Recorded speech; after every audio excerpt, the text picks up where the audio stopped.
from options to futures, one set of contract specs. Jermal and Pete, they set it up on Tuesday, talking about contract specifications for stocks, for options on stocks, for futures in the traditional manner. You guys walked through Russell futures, NASDAQ futures, and I think one more, maybe Dow futures. Yeah. And we're going to walk through a little bit of that today, but then we're going to get somewhere and close the book on contract specs so you no longer have to feel weird or uncomfortable when you come to the futures markets, because this is troubling for a lot of people when they show up at futures. Jermal, maybe you can cover what you covered with Pete earlier in the week. Like, I came to trade equities. What the hell am I looking at here?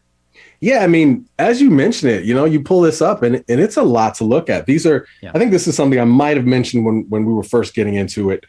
And, pulling it up again, you laid out so nicely here, but it's a lot to take in because you're looking at all the multiples, you're looking at the different ticks. So as we say here, futures have specifications that were chosen for a specific institution at a specific point in time.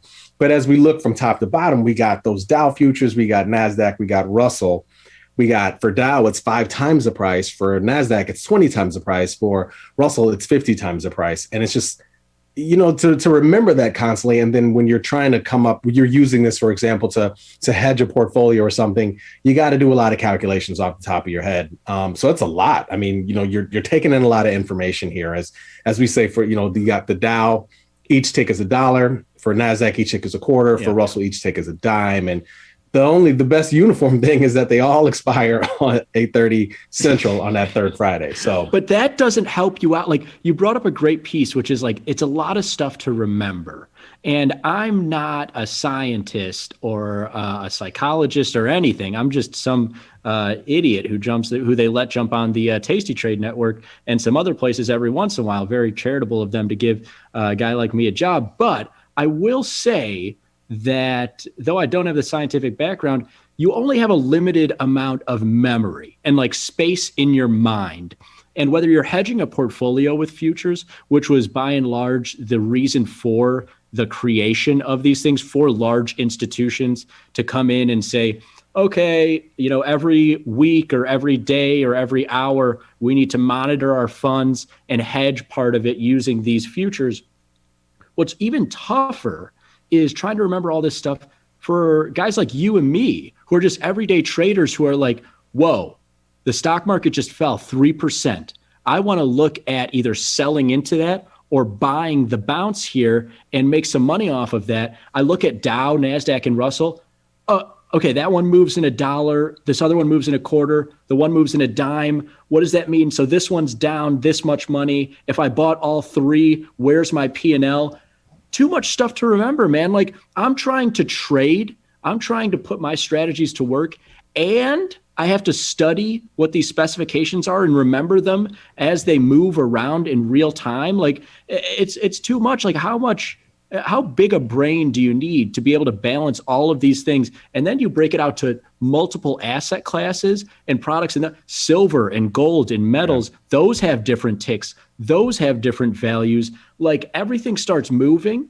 And if I have to balance the specifications on top of it, it's a struggle, man. I mean, like the most professional, and you talked here with Pete, he's been trading futures for 30 freaking years, and he messes this stuff up still. Like, it's a tough one. And that's what's really nice about the small specifications, whether it is the technology futures that we have, or the small stocks, which is like a broader stock market, or metals. You want to throw that in metals, gold and silver, as I'm sure you've seen, moving around like mad this week. Yeah.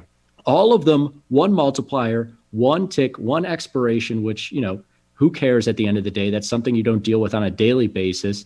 But that's because it was crafted for you and me, right? Like, our brains, this is how they function. Yeah, I mean, this is light years more simple. It makes it easier when you pull the ticker up. You know that it's going to be 100 times your price. The tick is in pennies. And, of course, there's a uniform expiration, not to mention that everything sells in cash. That makes it really nice off the top. I mean, that takes a lot of the anxiety out as far as when you're getting ready to trade something like this. Well, because it's unbelievable. Like, you come from the options in the equity world and the options on equities world.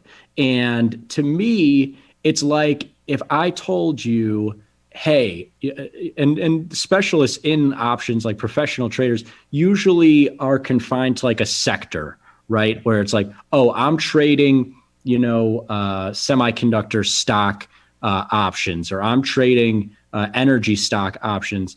And if I told you like, hey, Jermal, big move in the sector that you are pro in and that you stick to, and you're jumping from Exxon to Chevron, and the multipliers for the options on all of them, different multipliers. Like it seems like insane coming from options where everything is 100 shares, the tick is a penny, just like the stocks themselves, and there's no funny business jumping from stock to stock. Like I don't know. It seems like there shouldn't be any other way that you construct these things, right?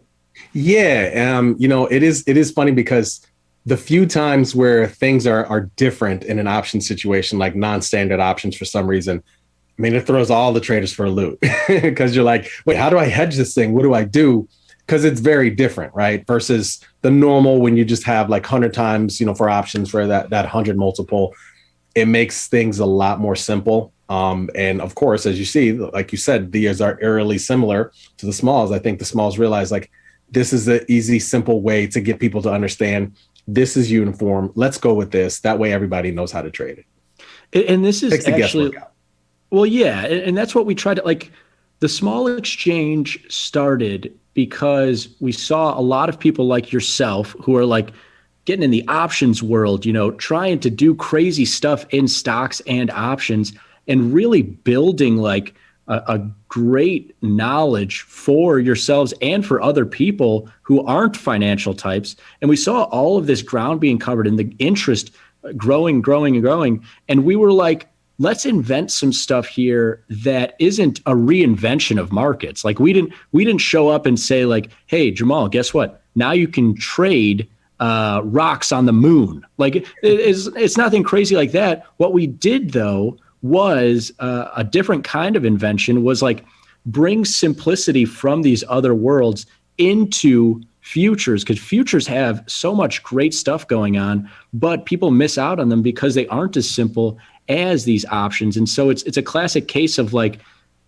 futures stealing from options.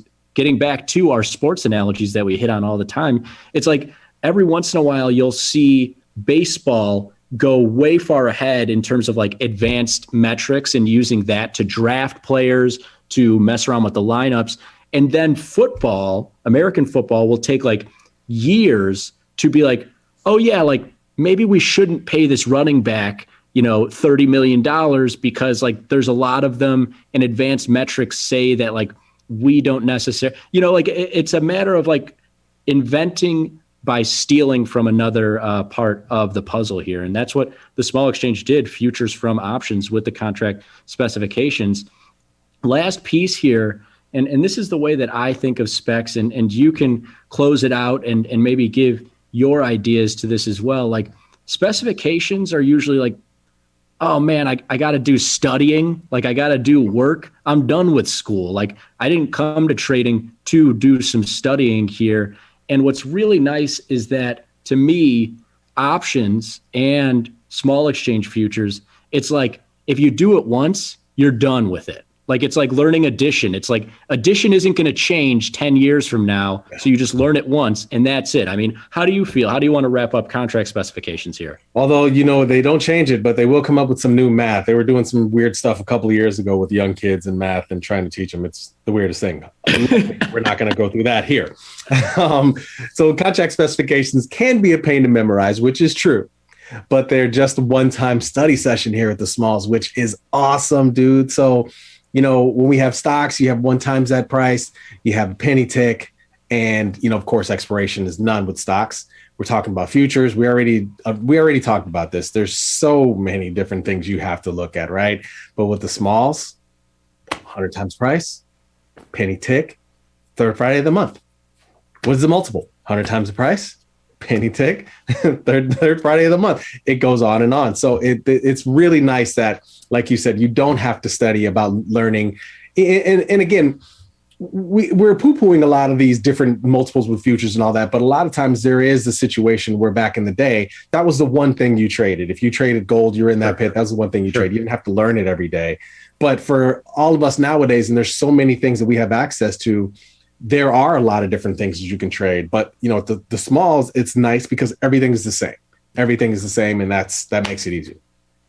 You nailed it there. And it is like a funny thing because we love to trade small exchange futures and other, CME futures, ICE futures. It's all a fun thing that we are hopefully just adding more products to from the small exchange, like not meaning to, of course we poke fun because it's easy. But at the end of the day, it's not like now you should only trade small exchange futures and forget all of these complicated specifications elsewhere. You're totally right. Like, the multipliers, the different sizes and different expirations when you're moving from commodities to equities to interest rates and everything else, those were created for a particular reason.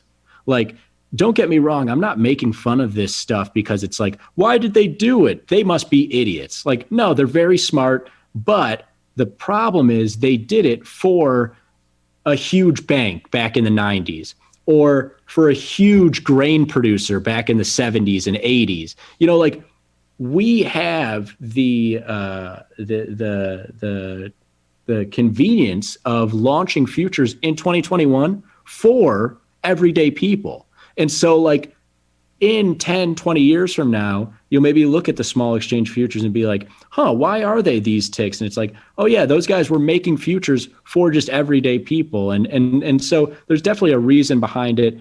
We thankfully get to poke fun because we have the advantageous position of like, we get to create stuff right now that we think looks and feels cool and simple. And they created this stuff decades ago and it feels like it's decades old. So we should create the futures for maybe not moon rocks, but maybe Mars rocks. After we saw the helicopter land on Mars the other day, we had that not land on, but we had that helicopter situation on Mars. Maybe you just came up with one, Frank. It might be a new one. But it's interesting. I told Pete this story the other day. When I was trying to figure out, how much silver I'd be interested in buying, and so I was trying to figure out how much right now that would be in ounces to the current price of silver, but it's always, there is that extra calculation, right? And on top of the fact that they're in troy ounces. The hell is a troy ounce, right? Like, for those who are, and I've heard of it before, but I'm just saying that on purpose. Why can't we just do regular ounces? And of course, there's a reason why. I'm pretty sure it has something to do with some type of, I don't even know what. You can speak to it more educated than I could, but that's just an extra step, that kind of is daunting at times versus, looking at this, it's pretty straightforward with the small futures. So I like that. It's gonna make my transition into futures a lot more rapid.